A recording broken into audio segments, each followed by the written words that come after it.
Now, very first story, an arid Thursday morning stormed the Komfanochi Teaching Hospital in Kumasi, where 3 babies born to different mothers are said to have disappeared upon delivery. The mob is said to have attacked medics on duty whilst demanding that they produce the babies. The hospital authorities have launched investigations into circumstances surrounding the disappearance of the babies who were originally said to have died. Mahmoud Mohammed Nuruddin reports the mob, which included some family members of the mothers who lost their babies, are threatening to return to the hospital if the matter is not resolved soon.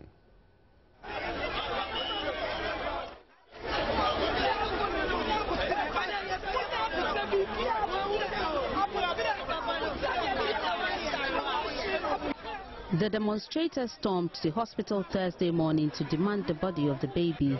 Police from Ashanti Regional Command had to intervene to disperse the youth. 3 people were arrested in the process. They are Usman Mohammed, 25, Sadat Mohammed, 30, and Ahmed Mohammed Baba, 38. At the time of filing this report, the police was holding them on grounds of assault.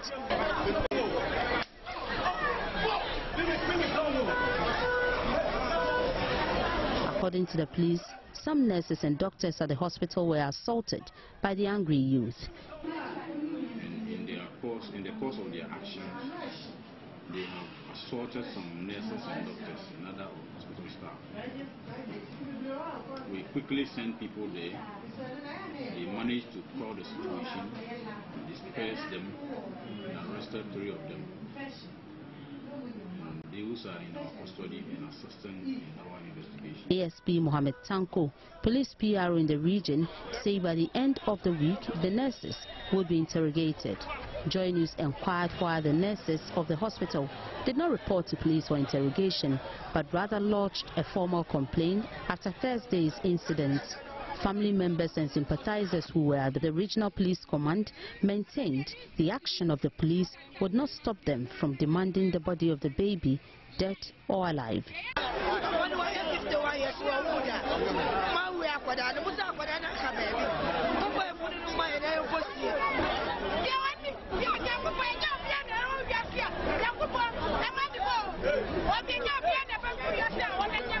They have also vowed to take legal action against the hospital. This woman who spoke in Hausa believes the baby is alive and that the hospital would produce it or face their wrath on Monday. da suka ce ya mutu yaron bai mutu ba mu dan mu muke so dan mu muke so su kawo muna abin mu in ba haka ba wanda yau suka ce mun zo mun yin nan to yau shi wannan kankani ne da wanda ta karbi da wanda ya sai da wanda yake wa makwashi da mu cirmani duka insha Allah an bo su biya.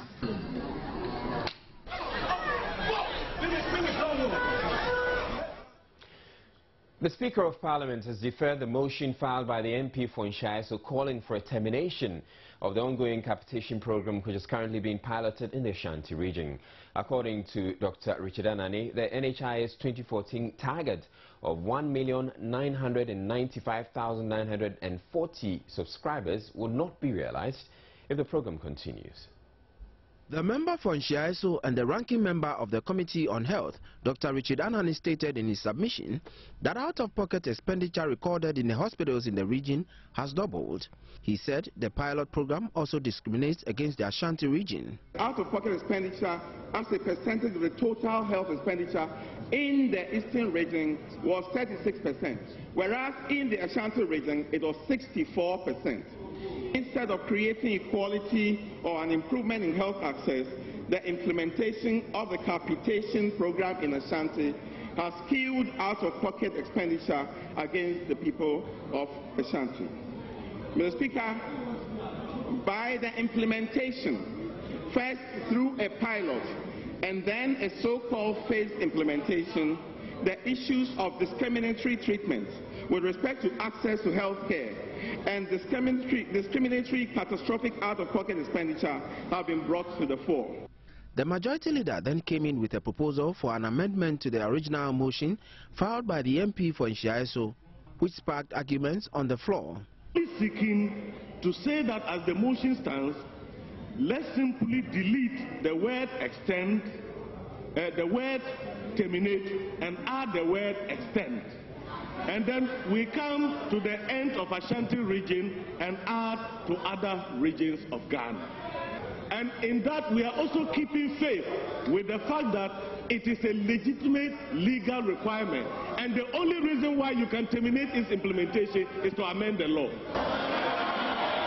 Mr. Speaker, this automatically takes away, I do not know, the discrimination that is anticipated by the mover of the motion of either residents of Ashanti or citizens of Ashanti.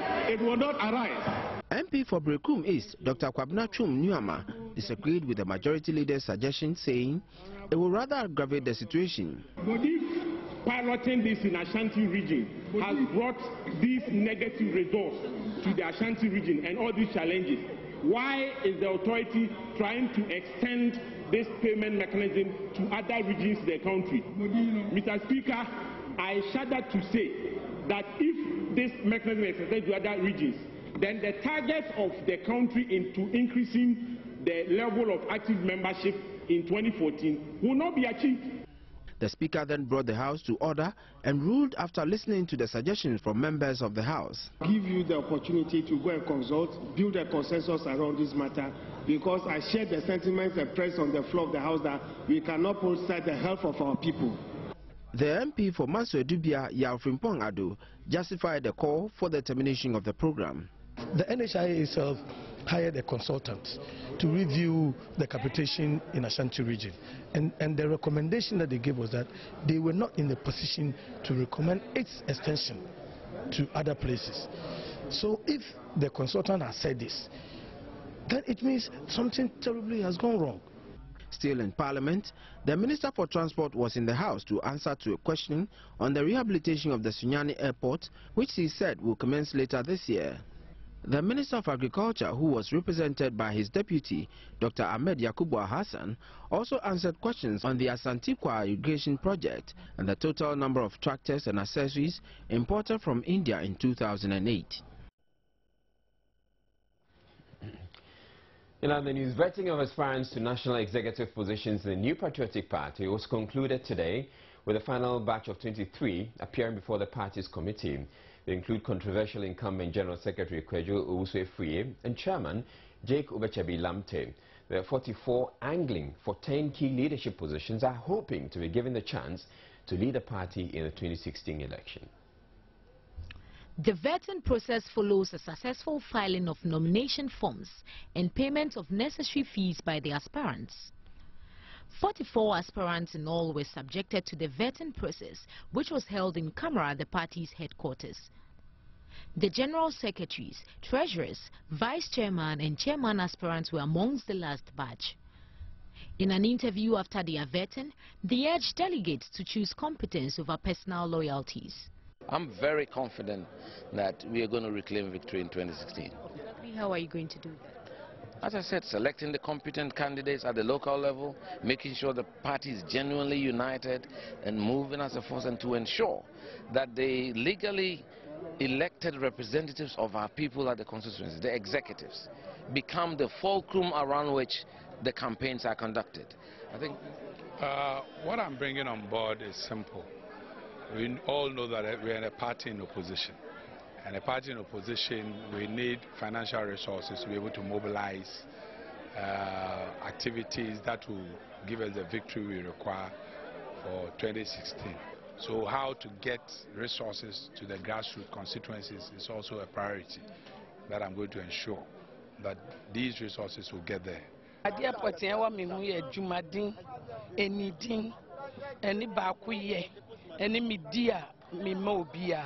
People's mother. I am presenting to my party the new plan for power, and it is a strategic plan that is going to ensure that we beat the NDC in 2016. We need to unite this party. I am the person to unite this party, and once we are united, I promise you, we use the new plan for power, victory in 2016. We will walk into that Jubilee House 7th January 2017. The incumbents, however, played up their advantage over their challenges. 2016 we shall win the election. We shall not go back to the court, but the election we shall win the election. How it is done, We work very hard together with all our party delegates and the rank and file of Ghanaians. Now you could see that Ghanaians are suffering. There's too much suffering in the land. Now this government has no clue what is happening. And prayers alone cannot help John Mahama. Duncan Williams, 10 of Duncan Williams cannot help John Mahama. It's the MPP who would rescue this country from the quagmire in which we find ourselves. The question of whether you get retained or not is a matter for the delegates to decide on that. Exactly. We must begin to look at managing this party like a corporate institution. So you need people with some competences to come on board. And I think I do have some of those. I've been in management for quite a greater part of my life. Inshallah. I certainly have the experience, and I certainly have the knowledge and the brains. Okay, so we'll see. If the delegates say yes, then we'll try and put it together. It's a different time. It's a different time. So it has to be a slightly different message.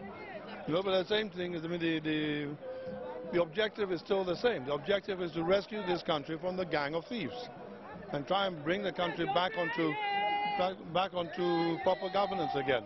Yes, the MPP knows what to do.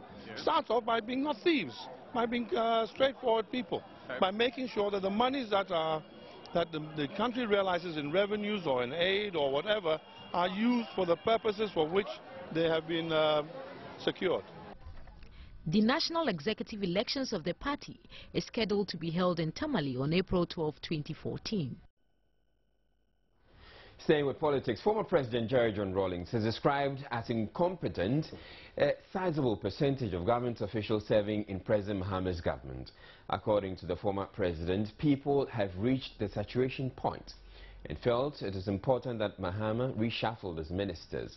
President Rawlings, who was speaking in an exclusive interview with Joynews' Elton John Robbery on Thursday, also denied rumors circulating within government and the party that he is holding on to the list of those likely to be affected in an impending reshuffle. Not unaware of the occasional misuse of my name by elements in the party and government to cover up their own weaknesses. No such list has come to my office. And let me assure you, if such a list were to come to my office, it would take no longer than 30 minutes on my table, because all I'll have to do is to tick, cancel, or put a question mark to any such suggested names, and send it right back to where it would have come from. Most of the time, I hear these things on the air, like most of you. Yes, and that's true. These changes, I believe, should have taken place towards the end of last year, when Ghanaians had actually reached their saturation point with what they perceived, you know, as the incompetence or the non-performance of some of the appointees. But it didn't happen. There's a bit of stress, anxiety, some sense of expectation. But there again, that's where my name becomes a convenient tool to be misused. But make no mistake, some of us who are perceived to be part and parcel of the changes or these developments hear it also on the air, like most of you. And I find it extremely mischievous that some of the leaders in the party tend to create this false impression that Rawlings knows and approves of everything going on in government. So this is purely on the fact that some of the appointees are simply not competent. Of course. A sizable percentage of them, I don't think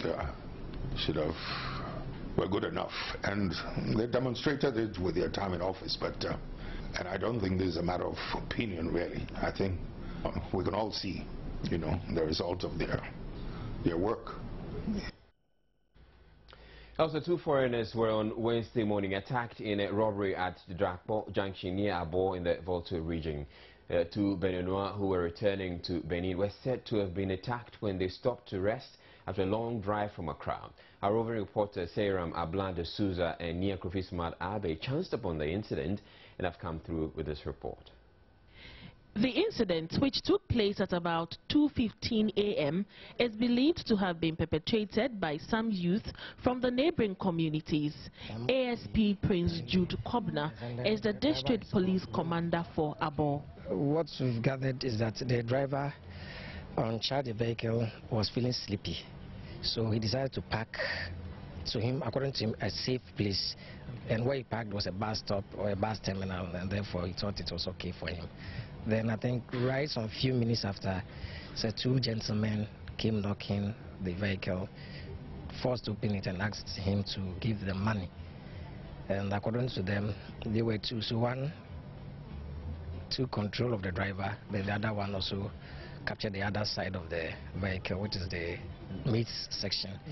And then in an attempt, he struggled with them, and then they let off go 2 shots. Through that, one of the shots got to the left side of the driver. According to them, they never came in a vehicle or a motorbike.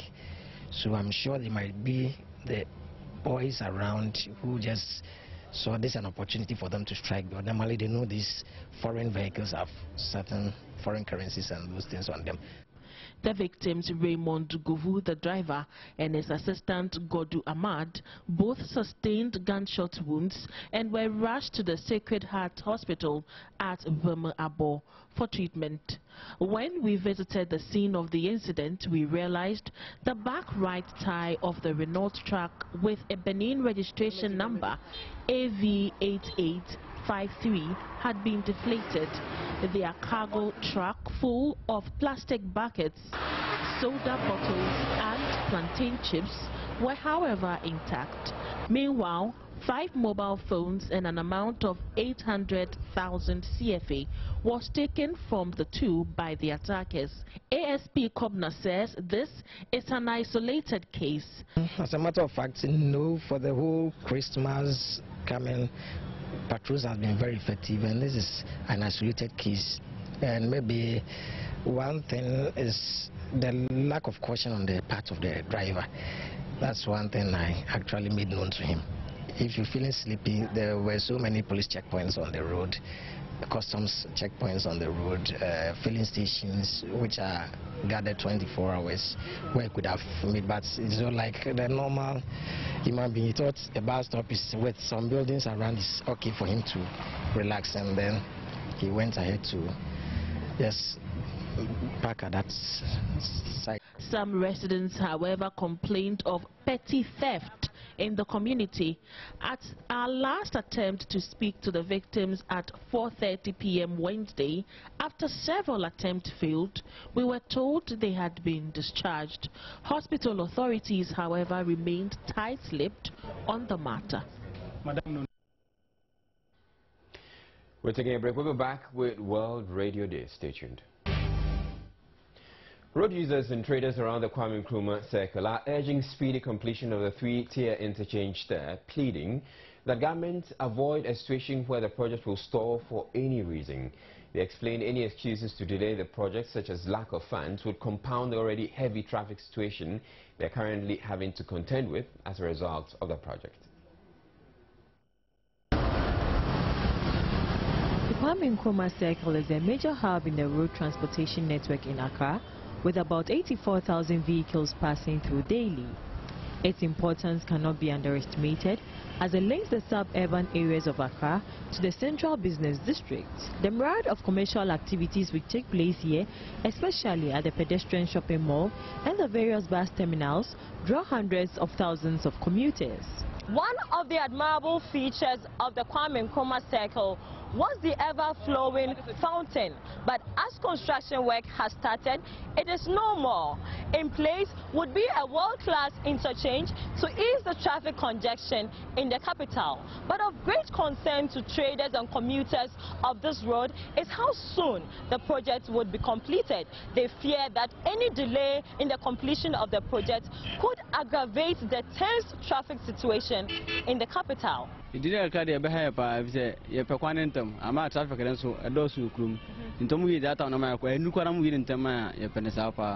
one because you see, petrol no boarding every day, every night in our water. So this is why you intend to ebema temase odi travel more na odi traffic the more na petrol no so ko. The best abayin say omo dance obeya my intend se na beya ebitima boaye. Though motorists are sometimes inconvenienced by the diversions created as a result of the project, they say they are willing to cooperate with the authorities to ensure work progresses smoothly.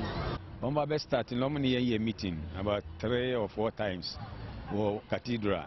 And you are much Sena, almost Bessie, as you say, when you are Senabaya higher in Ejuma.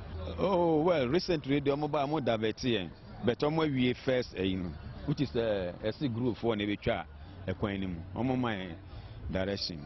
I be fast. But others are worried the construction may cause unprecedented floods when the rains set in. Meanwhile, the notorious storm drain right in front of the Kumasi bus terminal has finally been covered, with the other also being worked on. Though the project, however, is scheduled to be completed in 24 months, contractors believe they could finish ahead of schedule as funds are already available.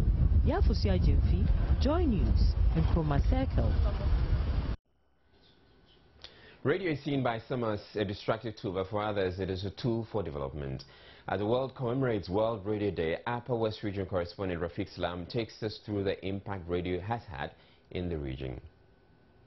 Before the advent of community radio in the Upper West Region, radio listeners only had 2 options: tune in to URA radio broadcasts from Bolgatanga in the Upper East Region, or other foreign radio stations like the BBC. And getting signal itself a major headache. The establishment of a community radio station some 17 years ago changed things drastically. It gave a voice to the voiceless in the region. People could then hear their own language on radio, and the sense of community ownership was enhanced from then. Prince Dawood Katori, better known as PDK, over the last decade has been working with Radio Progress, and he tells me the impact radio has made in the region. For the others here, radio empowers them to do anything. They can listen to radio anywhere. The news team bumped into these women at a chop bar within the WA ONA transport station, busily pounding fufu, but they had their minds on the radio a few meters away. The owner of the chop bar, Hajia Siri, said they don't want to be cut off from the rest of the world. Abudu Mahama, a resident of Guli in the WA municipality, cannot do anything without his radio by his side. He goes to the farm with his radio set daily. His radio is a companion. The region now boasts of 1 public radio station, 5 community radio stations and 1 commercial radio station, WFM, which started broadcast barely 2 months ago. On the occasion of the World Radio Day, management of the station, led by the program's director, James Donko, tried to demystify radio by hosting the morning show under a mango tree at the forecourt of the station. People speak their own language. Certain ethnic groups that were almost extinct because of the fact that they were never heard anywhere now have their representation by way of voice on the media, using radio as a platform. So indeed, in areas of commerce, business, talk about cultural growth, social cohesion, political awareness, and of course health, areas of agriculture as a business. People are now wide awake and fully aware of the impacts of radio in their lives in these respective areas.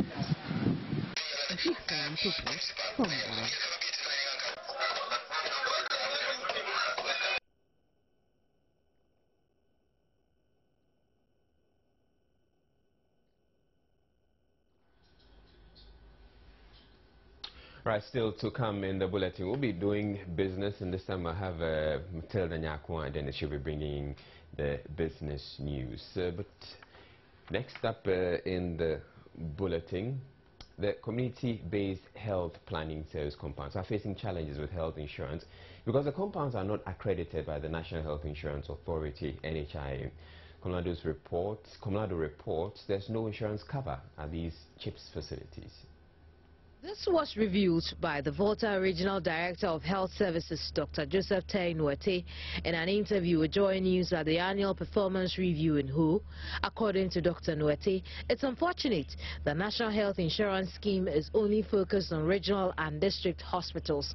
According to him, it is failing the health services strategy for rural people to access health care through the CHIPS compounds. So the CHIPS compound becomes the nearest health facility for them to go to.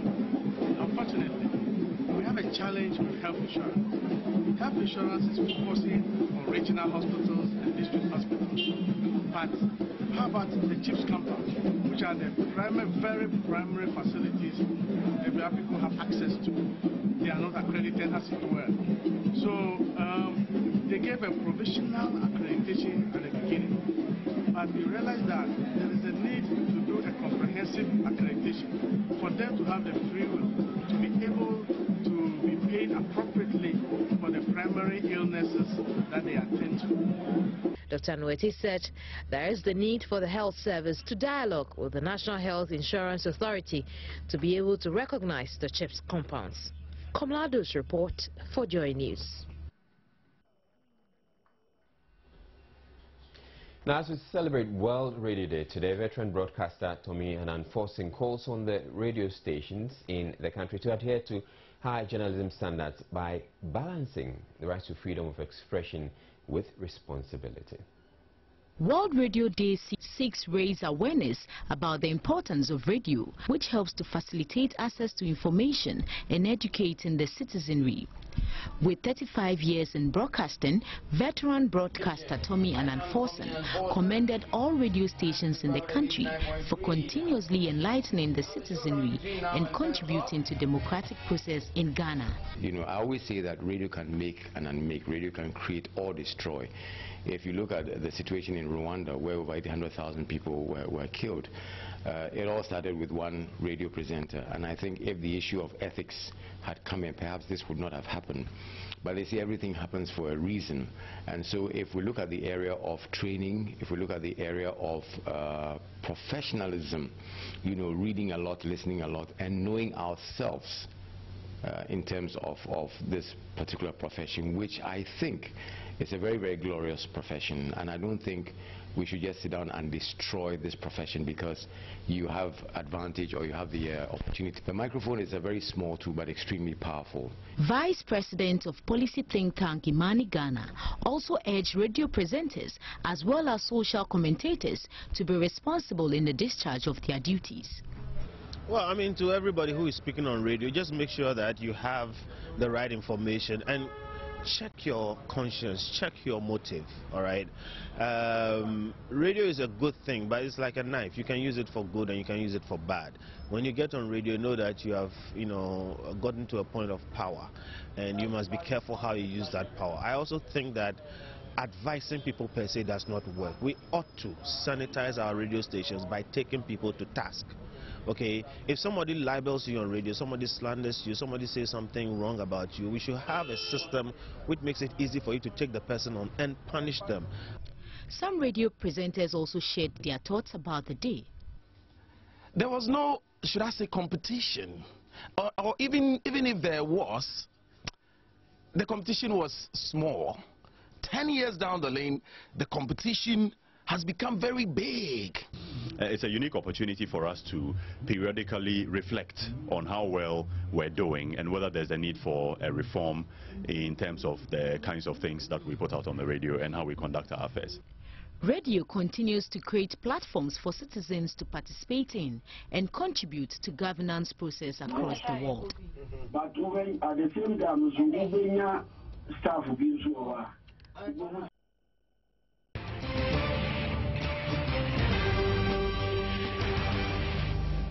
Good evening. It's time for business. My name is Matilda Nyakwa Dennis. Now, the 3-year bond sold by government today was marginally oversubscribed.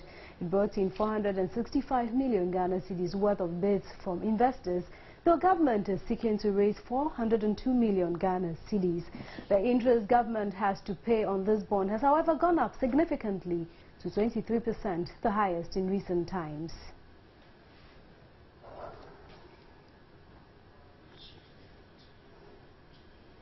Still in business, the Association of Ghana Industries has raised serious concerns about some of the measures announced by the Bank of Ghana to arrest the fall of the cedi. Chief Executive Officer of the association said Chuma Kwabwa expressed worry its members were not consulted before the measures were announced and are therefore asking for wider consultations to address the issues. Akwabua said, while the association appreciates the steps taken by government to reverse the downward trend of the cedi and the economy as a whole, members of the association have cause to believe some of the measures are not business-friendly and must be revoked. Bank of Ghana is asking for within 5 days, 5 working days to convert, proceeds of exports into Ghana cedis. We think that this is going to be very challenging, to a lot of businesses, especially businesses that are engaging in exports and at the same time import their raw materials and equipment. He again expressed worry some of the interventions by the central bank, when not immediately addressed, could lead to the eventual closure of some local Ghanaian businesses.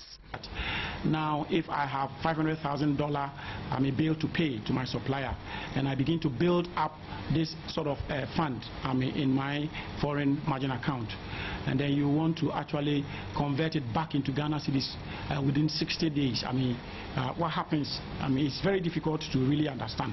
And in this case, it's been talking about 30-day limit, you see, of converting back if the money has not been transferred to the supplier. Yeah, we think that this is very difficult for businesses to operate with. The Bank of Ghana last Monday announced a number of measures aimed at curbing the increasing dollarization of the economy and hopefully to strengthen the local currency. Per the measures announced, it will be illegal for public and private institutions to trade in dollars. The measures have received widespread criticism, even though government and cabinet have supported it. The association is set to meet members of the Finance Ministry, Trade and Industry Ministry, as well as officials of the Bank of Ghana to seek clarity on some of the measures and the possibility of having those measures re-looked at by the close of the week. Still in business, the NDC Member of Parliament for Gomoa West, Francis Kojo Arthur, has blamed the decline in the world market price of cocoa for the sharp decline of the Ghana cedis and its attendant economic challenges being experienced by Ghanaians. Now, the argument by the Parliamentary Finance Committee member is yet another one of the theories attempting to explain the current economic woes. The MP's comments come on the back of measures announced last week by the Bank of Ghana to boost the fortunes of the Ghana cedi, which has experienced a sharp depreciation against the other foreign currencies in recent times. This, added to the increase in VAT and fuel prices and a general increase in cost of living, has made life very tough for many Ghanaians, with government under fire for failing to manage the economy well. But the Gomoa West MP suggests government alone cannot be blamed for the current situation. Having been the country's major foreign exchange earner for so long, Francis Kojo Arthur explains that any significant drop in the price of cocoa has serious implications for the economy. Addressing a section of the media at a palm in the central region, the MP also touched on the pricing of gold and the country's oil production, which he says has not met expectations, thereby contributing to the difficulties. The problem has to do with the first thing that I said, that we don't have control over the price of cocoa outside. So for that we don't have control. But what we can do is to, one, increase production. And it's not only cocoa, we also have to increase production in gold, so that even when the market world price falls down, we can still make some inroads. He suggested a remedy to the situation, including revisiting the days where Ghana used to produce import substituted goods to reduce the dependency on imports. Meanwhile, the Minister of Local Government and Rural Development, Kwesi Oponfosu, on an inspection tour of ongoing projects in the central region, says he is impressed with the level of development, adding that the success of the project will surely inform government's policies as far as the district assembly concept is concerned. Georgina Appiah's report from the central region. Meanwhile, government has initiated steps to support the Bank of Ghana review the country's foreign exchange laws to help halt the dollarization of the economy. Joy Business gathers a bill would soon be laid before Parliament for the review. The foreign exchange laws regulate the use of foreign currencies and transactions in the country and also outline measures to protect the local currency from depreciation. Sources say the current foreign exchange law still has some loopholes which make it difficult to sanction persons and institutions that breach the law. The review is therefore expected to help make the law conform to current trends in the economy and the world.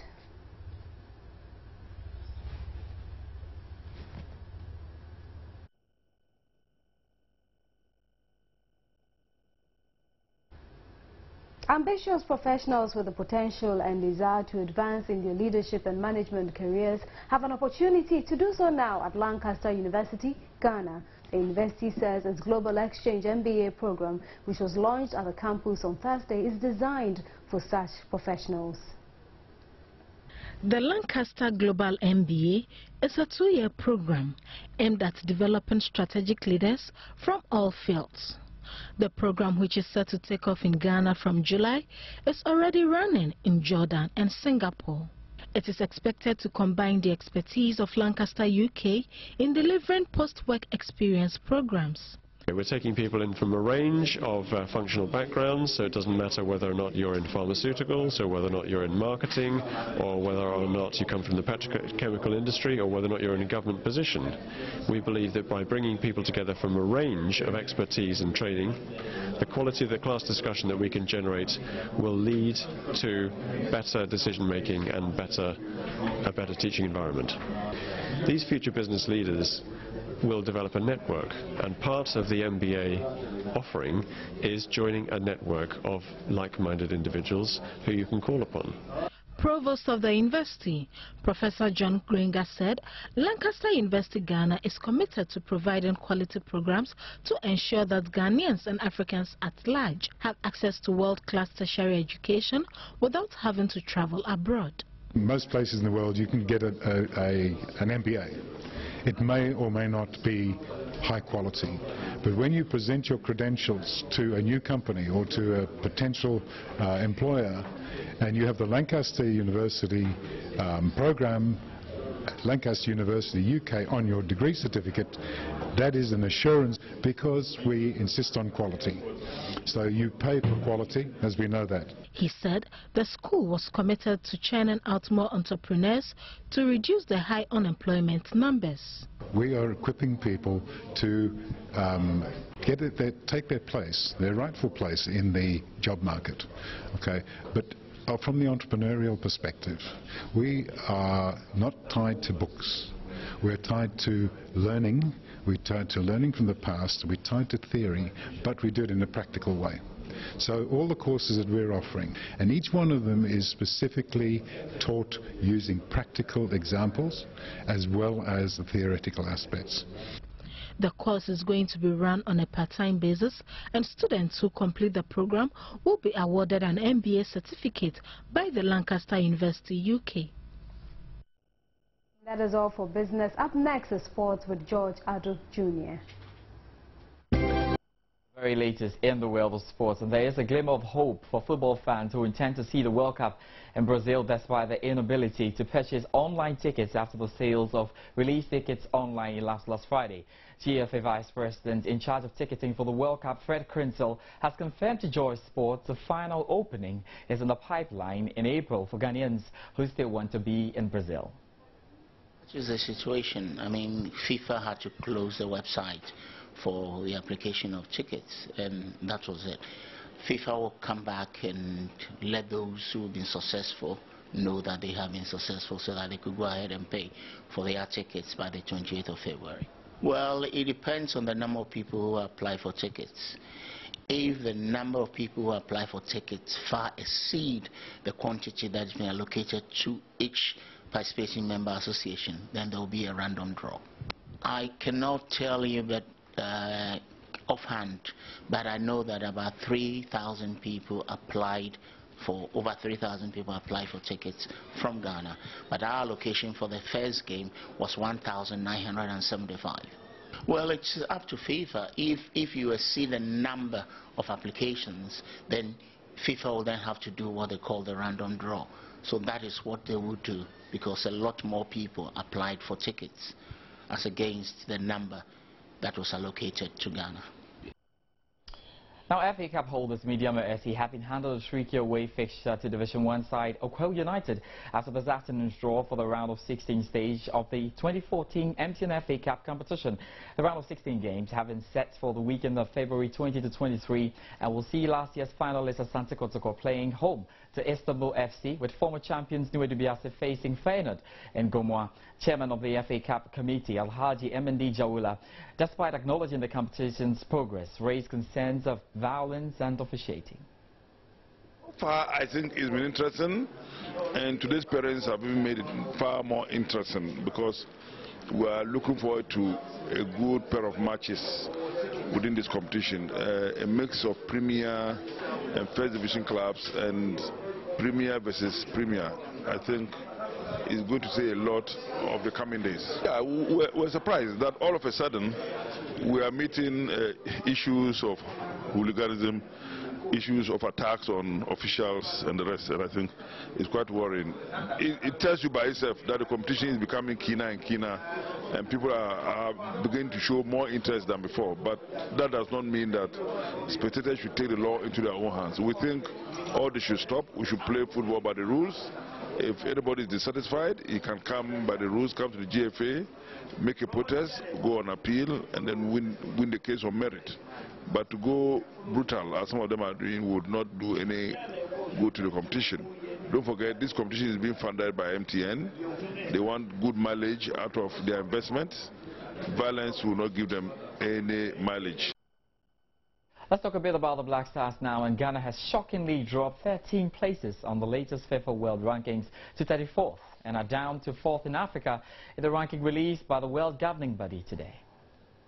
Despite a huge success chalked by the local Black Stars by reaching the CHAN final tournament in South Africa, FIFA dropped the Black Stars by 13 places, further damaging the credibility of the much-criticized ranking system by the governing body. The ranking released by FIFA also showed the Black Stars losing its long-held second position in Africa to Algeria and Cape Verde, who were both not in action in the past month. Both countries have not achieved any better success than the Black Stars over the past month or in recent months.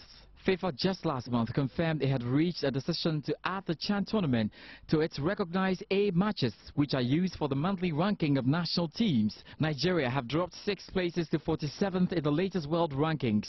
The AFCON holders, who finished 3rd at the recent CHAN event in South Africa, are placed 8th on the continent behind Ivory Coast, Algeria, Cape Verde, Ghana, Egypt, Tunisia and Cameroon. Globally, world and European champions Spain, Germany and Argentina remain the top 3 teams. A lot more definitely talk about with these rankings, but that'll be all for sports tonight. My name is George Adi Jr. Israel will join us with some more. You have a good night. Sports. Italian musician Rama Bedu has been sharing some fond memories of her music career with showbiz. She says when she looks back today, she is proud of how far she has come. She also displayed a few Azonto steps for her fans.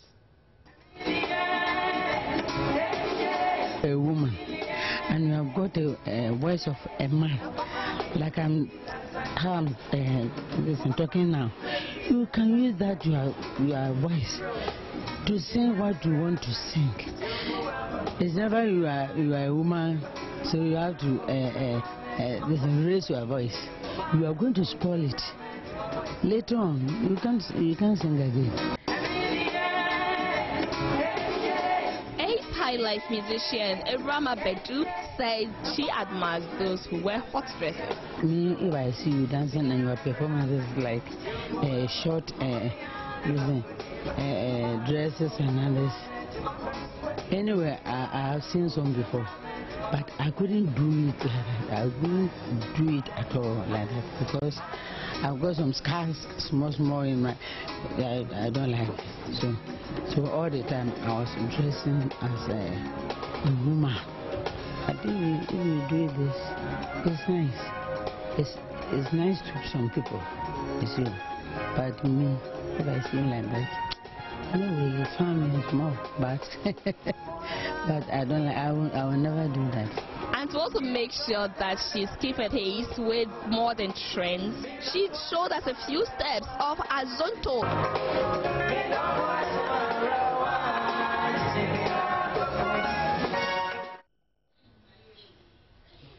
Start of activities to mark World Radio Day. Showbiz has been talking to some radio entertainment presenters about how far radio has come and how far it will go. Right here now I have folks from multi-TV, Joynews, covering this one for television. It's all good. It feels good. Guys, as radio continues to evolve in the digital age, it also remains a strong medium for information to reach the widest audience worldwide. For show business, musicians will forever be grateful for the invention of radio. I think the biggest one of them is the fact that radio plays my music, celebrates performances and the artists, and help to build the musical brand. Speaking to some radio entertainment presenters, they recount how radio has affected them and the future of radio here in Ghana. We are here in the studios of Hit FM to talk to Kwame B about how radio has affected his life. Radio to me is my life. I mean, there's nothing else that I've done apart from radio. I mean, talking about work, you know, I started radio whilst I was still schooling, and I've been on radio till now. So that's somewhere 1999 till now, still radio. So radio is everything to me. We're just climbing higher and higher, and the future, I mean, we cannot see the future. The future is the infinity. It has really affected me positively. It has really enhanced my brand. I've been on radio for quite some time now. You know, with dissemination of information, and even with my music and the way we spread out information, I mean, entertainment. I think it will really go far, because most people are going to school. Me, for instance, I'm in school now. I'm studying strategic communication. Meanwhile, all radio stations are being encouraged to use their medium to help educate the masses. Radio is a powerful tool to inform, to educate, to entertain. And we say to all of you, congratulations. And let's all bask in it. Let's go. That's it for Showbiz. That's it for the bulletin. Before we go do a quick run through our top stories. I read more about tax Kumasi Teaching Hospital over disappearance of a baby there. New Patriotic Party concludes vetting of final batch of 23 national executive aspirants seeking to be given the chance to lead the party into the 2016 elections.